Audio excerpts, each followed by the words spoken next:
let's start with RJ Lewis and Darrion Williams. Are you expecting those two to keep their name in the draft at this point? Yes. I mean, again, that's where they're leaning at this point. But it depends on what information you get back. So they can say it all they want that they're focused, but as they go through the process, and if teams are telling them, hey, you're not a lock first-round pick, because I think that's what you need to be. I mean, if teams are telling you, hey, you're going to go 25 to 40, 45, which is a range that a lot of players get back when they go through this process, to me, you go back to school, because at that point, you're talking about maybe being a two-way guy, or best case scenario, late in the first round is going to get you $2 million a year. We know what JT Toppin just got. Now, again, a lot of it is timing, right? A lot of it is timing. But as of today, I think both those guys in their minds and talking to their camps, they're both likely to stay in the draft. But again, there's a lot of moving parts in this thing as they go through the process. Yeah, let's just say for RJ Lewis' sake, right? He shot 30-something% from three this year on low attempts. He's not a guy that's known for being a shooter, right? And you go and you hear that you're probably going to be an early second-round pick, which seems like the most likely outcome for him. And while you're going through all of that, you also happen to hear that, I don't know, a program like a Tennessee still has some money available because they missed on someone like Nate Ament, or someone like a North Carolina needs someone to kind of fill that Harrison Ingram role that nobody filled for them last season, and they still have some money available. That seems like a much more attractive option to come back and play at that level. And I'm just throwing those names out. I'm not saying that I've heard, I'm just plugging holes that I see on certain rosters. I think that's a very easy connection to make. Darrion Williams is the more interesting one to me, because I think that he has, because of his passing ability, because of his shooting ability, I get some, and I don't know if you'll laugh at me when I say this, but I get some George Niang vibes from him when I watch him play. And I think that if you look at the career, that it's very easy for me to watch Darrion Williams. Because they're both big-bodied and slow and not athletic. And they're big-bodied. They're a little bit slower. They really understand the game. They can pass it. They can shoot it. You can play him as a point forward. You can play him in short roll situations. And I do believe that they are good enough. Darrion Williams is good enough positionally defensively, like Niang is, where you're never going to use him as a shutdown defender, but he's going to be able to play within a scheme and within a team. So it's just easier for me to kind of look at Darrion Williams and say there's guys like him in the NBA, whereas someone like an RJ Lewis, it's harder for me to see him finding a way to latch on long term. Yeah, I'm with you. I mean, again, I think both of them, if I'm looking at it as their agent, I'm going to go through the process. I'm going to see what the feedback is. I'm going to keep some schools warm here.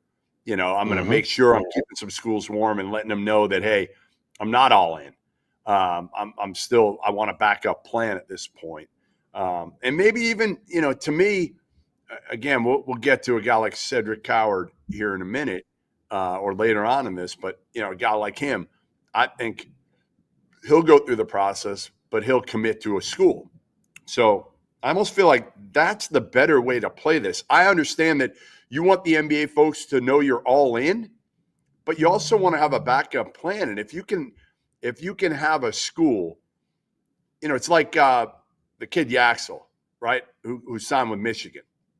Mm-hmm. Great example right now. UAB transfer, signed with Michigan for a boatload of money, somewhere in the $3 million range, according to my sources. One of the best college players in America, like unbelievable, does everything, Swiss Army knife, scores it, rebounds, not a great athlete, but passes the shit out of it, does everything well. So he committed to Michigan, and again, my sources tell me he is very focused and leaning towards staying in the NBA draft. So if you're him, you got both sides covered right now, don't you? If you're RJ Lewis, wouldn't you do that, Rob? If you're advising a kid like RJ Lewis or Darrion Williams, wouldn't you say, hey, get a bird in the hand, already have a school that's committed to you, and they understand the situation. Hey, I want to get to the NBA, but if not, you know what? I got plan B already set here. Yeah, and the writing's kind of on the wall with the Yaxel Landenberg thing, right? Like, they got Morris Johnson coming in. They got a Mara coming in. You got Yaxel. You got three big guys coming in. Right? It feels like there's how are you going to get all those minutes? All three of those guys minutes that'll allow them to earn the value that they cost in the portal. But it's for me, it'd be a hard thing for as a college to do, right? Because I think that's what you should do as a player. It'd be hard for me as one of the schools if I know a kid is going through the draft process to commit that much money to him when I don't know if I'm going to be able to fill it with a comparable player. Like I would much rather, instead of going after RJ Lewis, go after like a Jameer Watkins or go after Mackenzie Mbako, go get another small forward, spend the money on him and know that you're going to get that kid instead of bringing him in. I just wonder how much the Coleman Hawkins situation is the one that I keep coming back to, right? Like how many schools are going to have that much money available late in the process when you get to late May or early June, which I believe is when Coleman not the ones you want to go to, not the ones that are top on your list. Like I said, the Dukes, the Kansases, the Carolinas, the blue blood types probably aren't going to wait. They're going to take a bird in the hand. So, yeah, I think your options are still going to be there money-wise, but they're not going to be there school-wise of what you wanted.